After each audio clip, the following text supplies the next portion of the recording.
పరిస్థితిలో అది సాధ్యమేనా? అంత కాన్ఫిడెంట్ గా మీరు ఎలా చెప్పగలుగుతున్నారు? దీనికి మీ ప్లాన్ ఏంటి? లేకపోతే ఇది జస్ట్ ఎలక్షన్ గిమ్మికానా?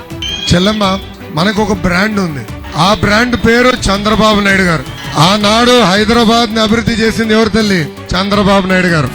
ఆంధ్ర రాష్ట్రం కియా మోటార్స్ తీసుకొచ్చింది ఎవరు? హెచ్సిఎల్ తీసుకొచ్చింది ఎవరు? సిబిఎన్. ఈ ప్రభుత్వ అధికారులకు వచ్చిన తర్వాత 6 లక్షల మందికి మనం ఉద్యోగాలు కల్పించని వాళ్ళు ఒప్పుకున్నారు.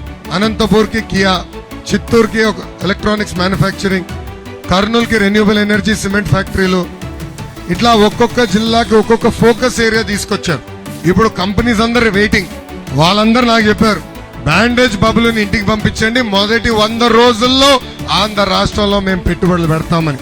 100% 20 లక్షల ఉద్యోగాలు 5 సంవత్సరాల్లో నిరుద్యోగ యువకులకి కల్పించే బాధ్యత మేము తీసుకుంటాం.